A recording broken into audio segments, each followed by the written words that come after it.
Are beginning with breaking news on CBC News Network tonight. I'm Natasha Fatah. We are tracking the breaking news out of the central coast of British Columbia. Emergency officials are on the scene of a float plane where a crash has taken place and 4 people have been confirmed dead. CBC's Megan Batchelor is watching this story for us. So Megan, tell us what we know at this stage. So Natasha, like you mentioned, we know that 4 people have been killed in this float plane crash off the coast of central BC. 5 people have survived. We don't know what kind of condition they're in, but we do now know that 5 people survived, 4 people were killed, a total of 9 people were on board that plane. So let's take a look at just where this happened. It was off the coast on Addenbrooke Island, and this is off the coast of central BC. We know that the plane, it was a charter plane that was on its way to Calvert Island, which is that large island just to the west of Addenbrooke Island. We don't know exactly what happened leading up to this. This is an image of a plane that is similar to the one that was involved in this crash. We know that it was a Cessna 208 float plane that was involved in this crash. We don't know exactly what happened to lead up to this. We know that the crash happened just before noon today. It was along a BC Ferries route, which really helped with the emergency response to it, which included a BC ferry as well as the Coast Guard. The 5 survivors were taken to Port Hardy, which is on Vancouver Island. You can see on that map there, and they were met with ambulances as well as air ambulances, which were going to be taking some of those passengers over to Vancouver on the mainland.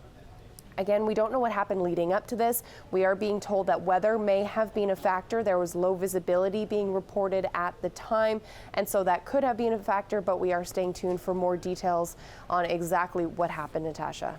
And Megan, what are we learning about the float plane company?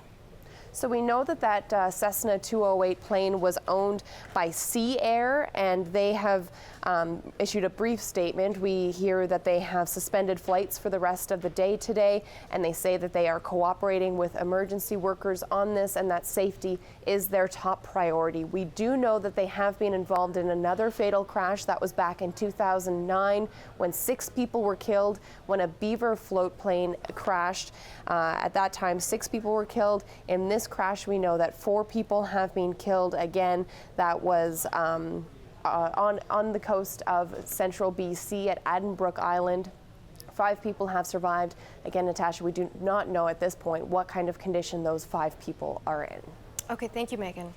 And of course, we'll continue to track the very latest on this breaking news story throughout the evening right here on CBC News Network tonight. But let's try and get more insight based on what we do know. And for that, we are turning now to Jock Williams. He's a former flight safety officer with Transport Canada, and he joins us now in Toronto. Jock, good to have you back on the show and on the network.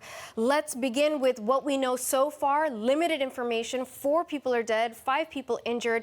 This Cessna plane has crashed. What stands out for you? Well, the Cessna 208 Caravan is a very well-known bush-type aircraft, and there's a lot of them flying, and they've had a pretty good safety record over the years. But float plane flying, particularly in isolated areas, is dangerous work. You have to admit that if something goes wrong, it's not like you climb out of the plane and you stand on the runway. You got to get out of the airplane, which is often upside down in the water. You got to make your way to shore or inflate your inflatable life jacket and rubber dinghy and get yourself to shore. All of those things are harder to do than you might think when you've just turned upside down in a float plane. So it's a sad circumstance, but we expect that periodically this is going to happen in these circumstances, and sadly, once again, it has. What do you know of the weather conditions at the time of the crash, Jock? My understanding is that there was a low ceiling and low visibility, and what happens out there is that the water looks gray and the sky looks gray, and sometimes the top and the bottom merge together, and you really can't tell whether you're flying level or flying left wing low, right wing low, nose high, nose low. So if you're not an experienced instrument flying pilot, and many bush pilots are not, then you can find yourself uncertain of where you're aimed, where you're going, how the plane is flying, and you have seconds to make the right decision. The right decision in most cases in those circumstances is to get out of there, go back home where you took off from, and wait till the weather clears up.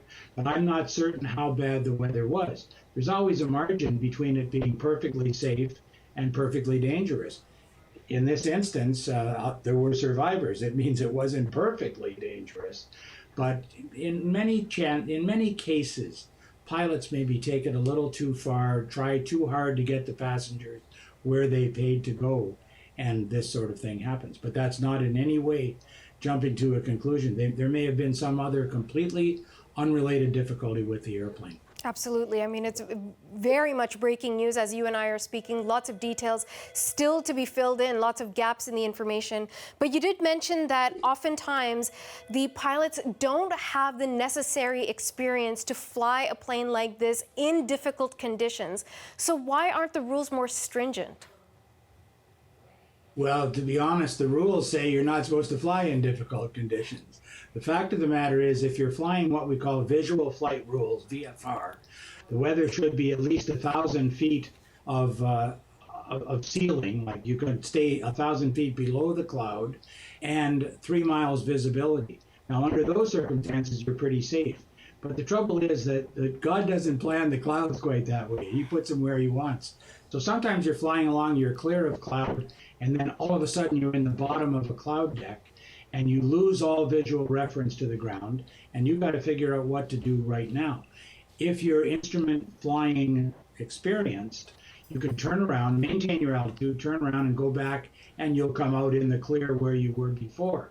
But if you don't do that very, very quickly, you can find yourself heading towards a mountain, or you may let the nose drop a little bit and you're heading towards the sea. You don't know.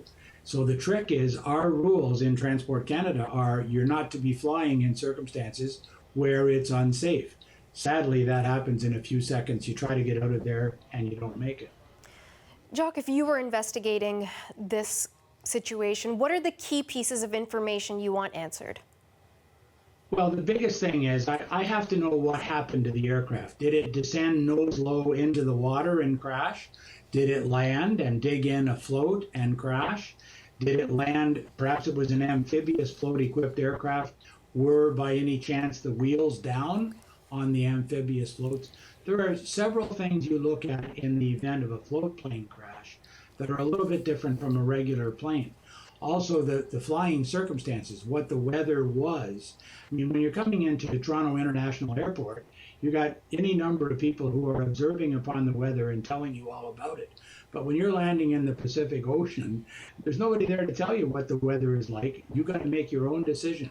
And if you happen to make the wrong decision, the results, as we can see right now, can be fatal. Okay, we will leave the discussion there. Jock, thanks so much for your time this evening. Sorry, it's always about this. Jock Williams is a former flight safety officer with Transport Canada.